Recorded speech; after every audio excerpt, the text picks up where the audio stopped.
Hey everyone, Coach Joe here giving you guys an information video, especially for those who are working out from home. I want to talk about, since this quarantine started, and by the way, I hope everyone is safe and sound. I want to talk about how workouts have kind of been challenging because we don't have the equipment that we have in regular gyms. And we've resulted to doing workouts with what we call is an odd object. Now I've seen a lot of videos, people using household items, gallons of water, their own dogs or even their own children. And more than it being funny or anything, the primary issue with that is that the weight of the item that you're using is actually not very consistent. So we don't get to have that kind of standard feel as to the things that we're working with. And what I'm going to show you guys today is how to make an object, right, that will have or basically correct that issue. So you're going to have a piece of equipment that you can use that is pretty much standardized in weight.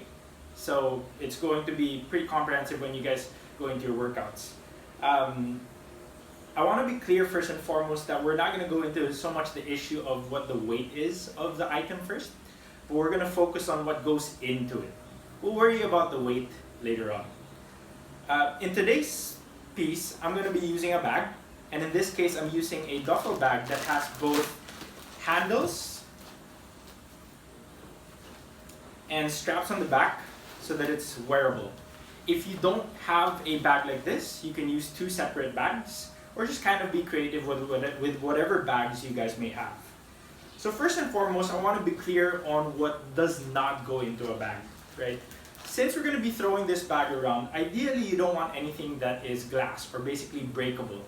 Aerosol cans, ones that can also explode, should probably not go into this. Now, although liquids can be used in a very airtight plastic container, I would not necessarily risk it because if it happens to explode and you have other items inside of the bag, then you're going to get it wet. So that's not going to be our first or primary preference when it comes to what goes into the bag. I'm going to start off with what's on my rightmost, and these are basically books, right? I highly recommend going with old books first, ones that you probably read or thrown around already, or ones that you won't mind getting a little bit bashed in, and it's paper.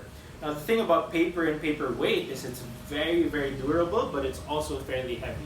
So if I grab a bunch of books and I just kind of pop it into the bag, that's fairly okay. But if you're very particular about the quality of your books, what you can actually do first and foremost is you're going to grab your books, wrap it in cloth, towels, shirts, whatever you want, so kind of protect the edges and the pages of it. And now you've got this like sort of center piece or center weight block that goes straight into the bag. Okay?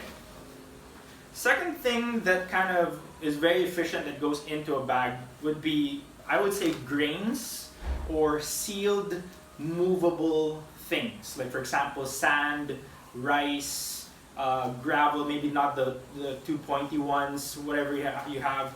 And in this case, I'm using oats, right? Oatmeal, so it's readily available at home. I've got a Ziploc. Now, if you guys want to make it a little bit more secure, and you know that you're not going to be eating the oatmeal anymore, you can just put super glue, and that's going to seal it for good. So that goes in. Again, you can be creative, you can put whatever you want in there. Next up, and this for me is one of my favorites, right? Because it's readily available at home. It won't matter so much if you kind of beat it up a little bit, bash it in a little bit. But I've got here pasta, right? So basically another grain, another movable object with a fairly decent amount of weight. So that's going to go in. And even if that kind of opens up a little bit, that's okay for me because that means I'm just going to kind of clean it up a little bit, right? Next up, I've got whole chia seeds, right? Again, the reason I'm using this is one, it's a movable thing. It gives me a little bit of weight, but more importantly, it's a very, very well sealed item. I haven't opened this one just yet. And even if I kind of throw this around a little bit, nothing's really going to break. That goes in. Last but not the least, this is going to be a little bit tricky because not all metal containers should go in here. More than the safety of the item, it could also be your own safety, right? If you kind of throw this around and then that side of the bag or that side of the object hits you in the face, metal objects could tend to be, fairly painful.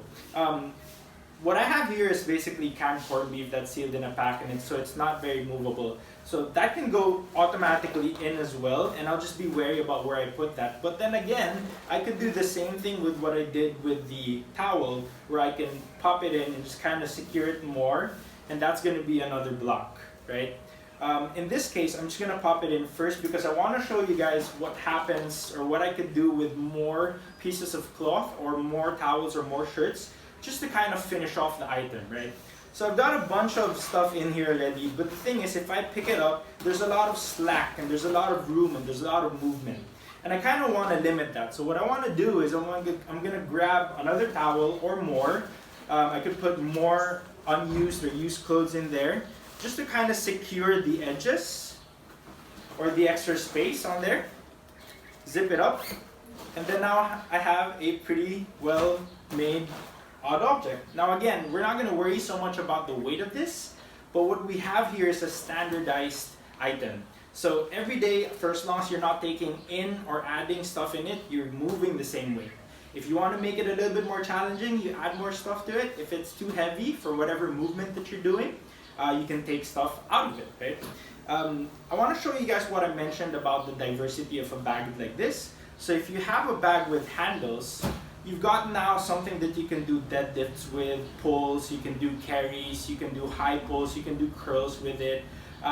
There's a lot that you can really do with it. I took out the strap because it's not really functional. This also has straps on the back, so I can actually wear them.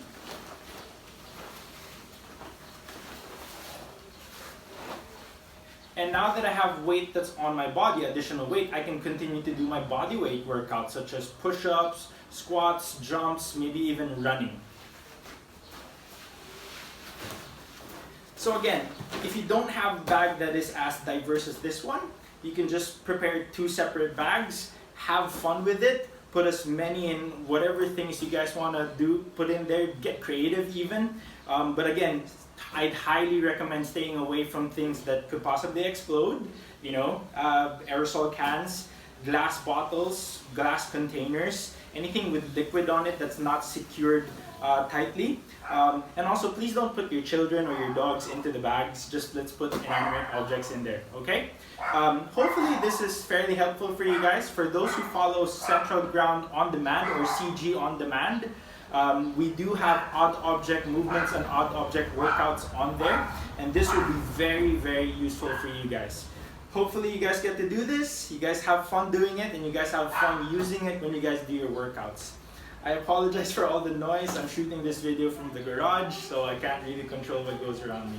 Good luck everyone, have fun, and we'll see you on CG On Demand.